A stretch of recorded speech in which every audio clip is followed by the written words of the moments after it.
What's going on, everybody? Today we're going to do another hardware review. It's going to be a mechanical mod. It's going to be on the Gus Telescopic Mod from Vape Revolution.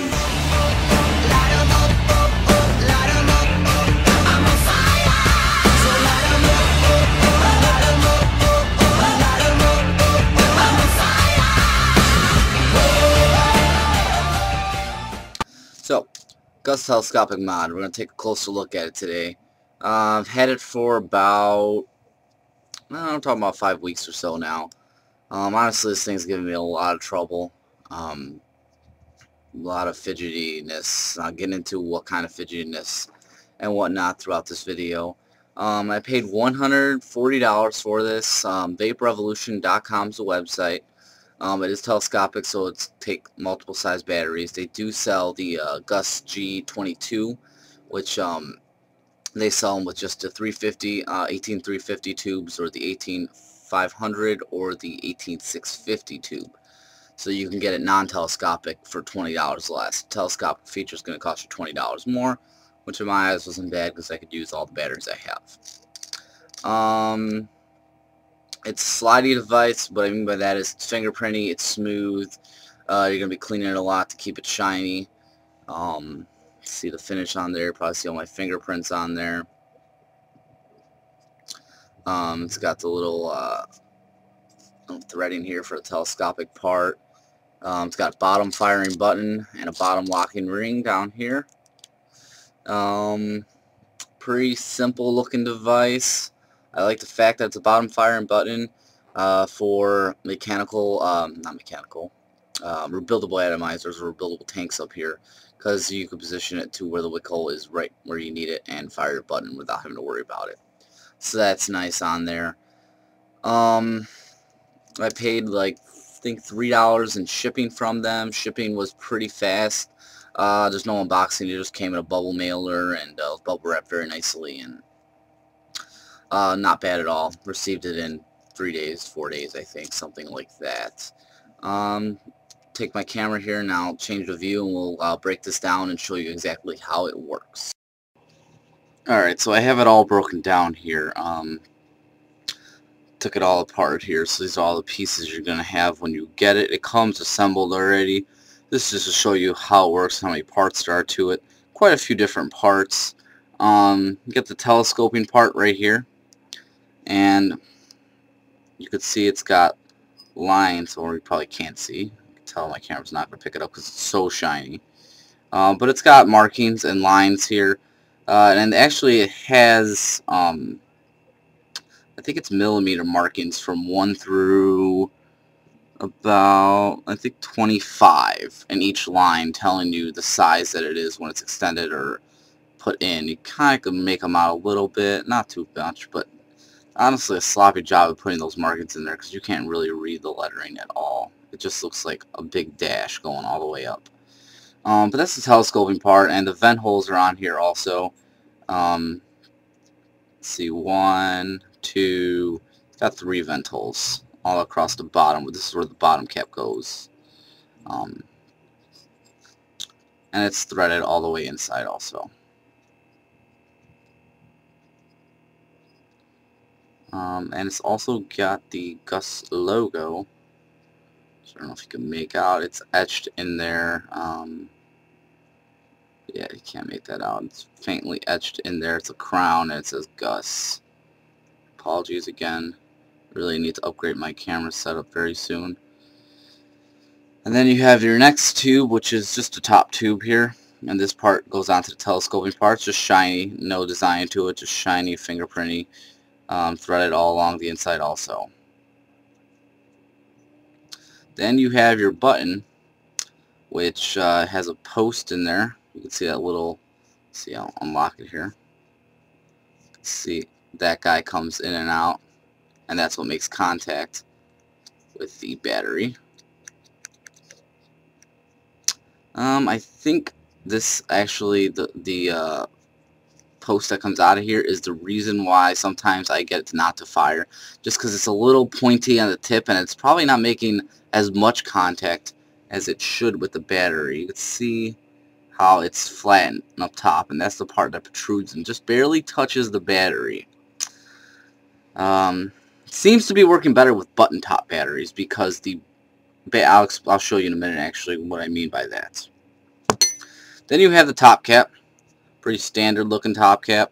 Got the air path screwed in right there, in case you're gonna use a cargo tank, which I mean I guess you could if you have a kick in there. Get it regulated. So it has that, and it also has a adjustable center post in here. I'm not going to show you how that works, but basically it's got a locking nut right there, and this nut unscrews, and then you could take the center post in and out just by your fingers. You don't need a screwdriver or anything, so that's nice and easy. And you also have this little piece of plastic, I guess, like a piece of Durlin plastic or whatever, that actually goes around the top cap here, just snaps in. I think that's for protection reasons, not too sure. And it has a little dingy spring here. Decent spring, not the best, a little flimsy. And they also give you 2 extra ones of these in the bag, and that goes in backwards, so the skinny part just goes in and just sits and pops in just like that. So the larger end is actually making contact with your battery. There you go. That's it pretty much in pieces. Like I said, that top post does come off. We'll set it up right now. I'll put it together here. I got an 18500. I got a AWICR 18500 battery. We'll assemble this here. Get all stuff out of the way. Okay. The bottom cap just goes right on there.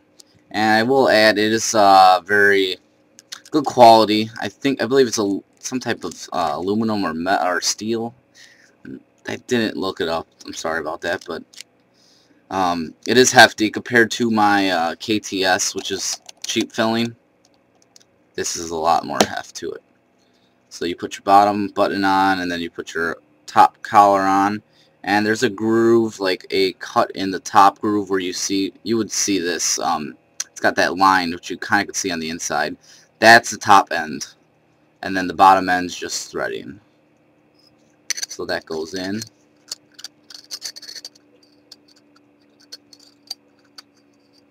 Threading smooth. Could be a little smoother. It's a little bit rough. Good flick should get it going. A little bit of rattle when there's nothing in there, obviously. Pop your battery in. On this, from what I've learned, you can use it nipple down or nipple up, either or. I've been using it nipple down, and the batteries with the nipple seem to work well because of the way the button works. It's got that little protruding tip to it that makes contact with this. This seems to just hit it just right and fires it perfectly every time. But when I seem to put it in the other way, and it's the buttons making contact with the flat surface, it just sometimes just doesn't hit it. So that's the downfall of this thing, but it is actually designed to be used with button down. So that goes in like that, and then your top cap just screws right in. And that's it, and then you just give it a little tighten. Snug, and that is it. I'm not going to show you with all the batteries, but it does take all to 18650s, 18350s, and 18490s, or 18500s. That's what it looks like in 18500 mode. I'll show you an 18350. These threads will be covered up. I seem to like it in 18350 the best, just because it's a lot sleeker of a design. Here's a AW 18350 battery. Do the same thing. Nipple down, and we'll put a button in and tighten it down.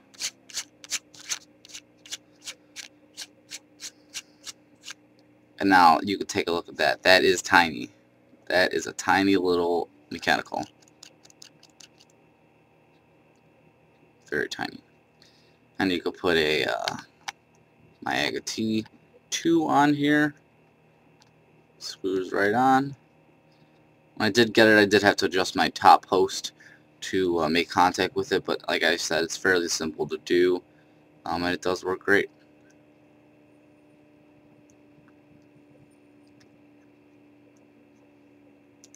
And works just fine.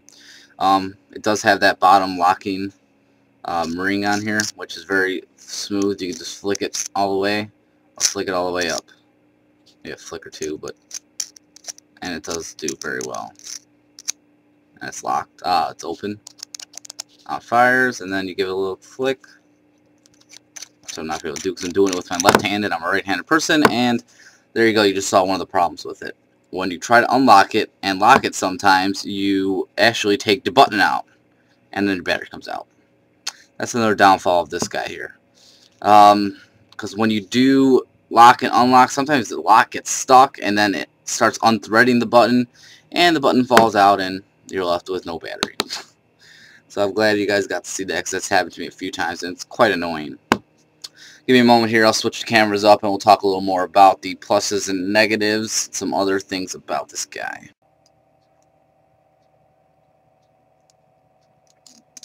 So working very well right now. This is after, I mean, tons of like just looking at forums and seeing other people that use this Gus and kind of tweaking and pulling with it. And I'll just explain a little bit here.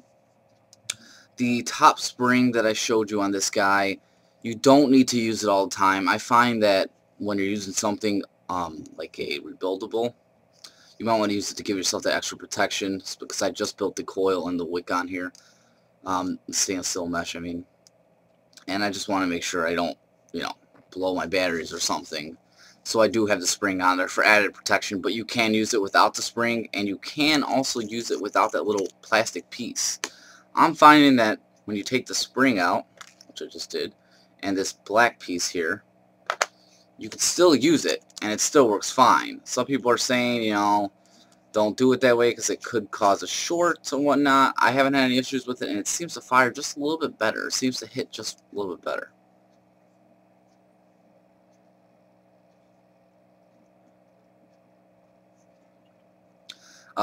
Again, the reason I have it in there is for protection, because, you know, in case I'm having spring will collapse and the device will stop working. But you can use it without it, and in my opinion, it works a lot better like that. So that's a little thing I had to learn. But with the 18350 battery, you have to use it because it won't hit the battery without the spring. So, and the 18650, you can also take the spring out on it. I recommend it that way because it seems to just work better that way, instead of this plastic piece, which I don't really know what the serve the purpose of it is. So that was one issue, and then that button issue that I was showing you earlier was the other issue I have on occasion. What else about this guy? It's, you know, I mean, compared to my KTS here that I got for 80 bucks, and I got batteries and all kinds of things with it, I still like this mod better. I like the bottom firing button on the Gus, just because, you know, like I said, I don't have to worry where my button is and position my wick. It's always right there. I always got it right where I need it. But this guy here has not misfired once, and it's almost half the price of it, and it's worked, you know, stellar. This guy here, I've had to, you know, take the spring out, take pieces out. Sometimes the button goes in further, like right now it barely goes in. See how much throw it's got? It barely moves in, and that's it. But when I have like a non-button top battery, the button goes all the way in, and that's when it stops. Sometimes doesn't make a connection, and sometimes I don't get a good hit out of it. I think also, I don't know the conductivity on this or whatnot. I think I'm losing a lot of conductivity on it. So when I tested it on a multimeter, the volts under load were very low compared to what the volts under load were on this. So I'm losing some voltage in here somehow. I don't know if that's a design flaw or whatnot. I mean, it's 140 bucks. Can you afford it? Are you willing to work with it? You know, can the pros weigh the cons? That's up to you. I mean, I honestly wish I wouldn't have spent the money on it, but it is what it is, and I'll make it work because I did spend the money on it. So I give it a, you know, a neutral review. It's a nice, shiny, beautiful looking mod, and they actually sell J-wraps for them too, so you can actually wrap this if you don't like the shininess on it. And it looks good with my AGA T too, because it just fits flush, and on my KTS it kind of hangs over. So there's pluses and there's cons about it. You know, oh, and it does take a kick. I didn't show you that in the close-up, but it does take a kick. Funny story, actually, my kick blew in this guy. My fault, basically, because you know how showing you the battery goes upside down. When you use the kick, you have to have the nipple up and not down like you usually use it. So what I did was I put my nipple down like I've been using it, threw my kick in, and spring blew on my kick, and the kick's no good. Got shocked a little bit. That's the first issue I had with electronic cigarettes, getting shocked. I've heard about it, but never had it happen. I know, I'm a dumbass. Whatever. But it will throw you off too, because you know you're used to putting your battery upright in most mods, and now you're putting it upside down, and then you have to kick, then you have to flip it around. Yeah. So yeah. Let's see. I think that about covers it. It's vaperevolution.com. I believe it's actually vaperev.com. They have tons of mechanical mods that you can look at on their website. Actually, the only website I've seen where you can get a variety of good mechanical mods. They're just always out of stock because they're all from, you know, other countries, other places, whatnot. So yeah, that's pretty much it. Again, I just want to thank everybody for watching, and thanks for subscribing. If you haven't subscribed, please subscribe, and keep on vaping.